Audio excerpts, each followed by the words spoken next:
हमारे ऊपर होते हैं, हम उस क्षेत्र के आइकॉन होते हैं, और अगर हम गलत दिशा में या गलत आचरण करते हैं तो उसका प्रभाव आम जनमानस के ऊपर पड़ता है। तो मेरा तो ये सुझाव कि ऐसी बातों से बचना चाहिए, इस बात की जितनी निंदा की जाए वो कम। लेकिन बीजेपी के लीडरशिप हमेशा उसको नकारती रही। सोनावली में सीएम ने कार्यकर्ता सम्मेलन में परसों इस चीज़ को कबूला भी कि 6 महीने बाद ही इधर से मुझसे मिले थे और कहा था कि गलती हो गई सरकार बनवाकर, अब सरकार गिरा दी। उसके बाद सिंधिया जी के साथ मिलकर भी सरकार गिरा दी। तो एक तो वो अपने आरोप कबूल कर रहे हैं जो पहले नकारते रहे, तो आपकी क्या प्रतिक्रिया है? देखिए, कांग्रेस अपनी तरफ से नहीं कहती है इस बात को कि कौन कितने में बिका और किसको कितने में खरीदा। ये आम जनता की आवाज़ है जो कांग्रेस साथी उनकी आवाज़ में आवाज़ मिला के बात करते हैं। अब तो सीएम कबूल कर रहे हैं और नहीं, कबूल तो करना ही पड़ेगा। तो सच है वो कितने दिन आप छुपाओगे? शिवराज सिंह जी जो बात आपके यहाँ बोल के गए वो आपको मालूम है, जो नहीं मालूम है वो आपके चैनलों पे आ गई, अखबारों में भी आ गई कि खुद एक सरकार का मंत्री श्रीमान राठखेड़ा खुद ही सार्वजनिक मंच के ऊपर इस बात को वो कह रहे हैं कि मैं बिचा तो हूँ, लेकिन केवल अपने लिए नहीं बिचा हूँ, अपने नेताओं के लिए बिचा हूँ। सिंधिया जी का नाम कोट किया उन्होंने या और नाम कोट किए, पार्टी का नाम कोट किया। तो अब इसके बाद छुपा क्या है? अभी तक तो चलिए कांग्रेस का आरोप था, अब कांग्रेस का आरोप थोड़ी है, अब तो बीजेपी के एक मंत्री की स्वीकारोक्ति है। अब इसके बाद कहने को और सुनने को कुछ बचता ही नहीं। तो ये जो जनता कह रही थी और कांग्रेस उसकी आवाज़ बन रहे थे, वो खुद भारतीय जनता पार्टी के जिम्मेवार नेताओं ने, क्योंकि मंत्रिमंडल का सदस्य होना एक अपने आप में महत्वपूर्ण बात है, और वो खुद इस बात को स्वीकार कर रहे हैं कि हाँ मैं बिचा हूँ, लेकिन अपने नेताओं के लिए बिचा हूँ। तो इसके बाद पूरे हिंदुस्तान ने सुना है, पूरे मध्य प्रदेश ने सुना है, और उनकी स्वीकारोक्ति ही इस बात को दर्शाती है कि मध्य प्रदेश की कमलनाथ जी की सरकार जो बहुत अच्छे काम कर रही थी और 11 महीने में 15 साल से बेहतर काम करने का प्रयास कर रही थी, उसको जो है लेन देन से खरीदने का और बेचने का काम हुआ है। इसीलिए मैं आपसे कहता हूँ कि अब की बार ऐसा जवाब मध्य प्रदेश के लोग देने वाले हैं कि ना कोई बिकने की हिम्मत करेगा और ना कोई खरीदने की हिम्मत करेगा। उसमें आप सबकी भी एक महत्वपूर्ण भूमिका है, इसके लिए हमने आपसे निवेदन किया है। हाँ देखिए, ये मेरे संज्ञान में भी बातें आ रही हैं।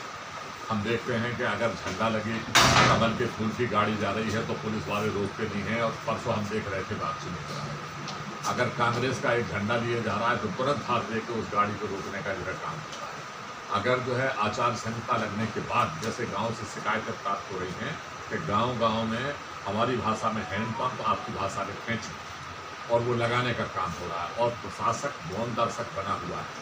तो ये जो तरीका है आचार संहिता की धज्जियाँ उड़ाने का जो काम हो रहा है, इसके लिए निर्वाचन आयोग को हम लोग कहेंगे भी, उनसे निवेदन भी करेंगे, और प्रशासन को इस बात को समझना चाहिए। सरकार जिंदगी भर किसी की रहती नहीं है, सरकार तो बदलने वाली है। आप भी समझ रहे हो कि मात्र 1 महीने की सरकार और बची है। तो इस तरीके से जो अनैतिक तरीके से सहयोग करने का काम करेंगे, स्वाभाविक रूप से उनको भी कल जवाब देना पड़ेगा। मैं इसलिए कहता हूँ कि भाई जो भी है, आप चश्मे से देख के कार्रवाई मत करिए, आप निष्पक्ष कार्रवाई करिए, क्योंकि भविष्य उनको भी अपना सुरक्षित रखना है और अच्छा है। कांग्रेस ऑब्जेक्शन को कहा गया है, प्रशासन को भी लिखा गया है, निर्वाचन आयोग को भी लिखा गया है। अब डंडा लेकर तो कोई लड़ाई लड़ नहीं सकता। सबको मालूम है मुरैना में किस जगह से सारा सामान जा रहा है, कहाँ जा रहा है, खुलेआम। इसीलिए मैंने आपसे कहा कि प्रशासन अभी जो है एक चश्मे से देख के कार्रवाई कर रहा है, जो ठीक है।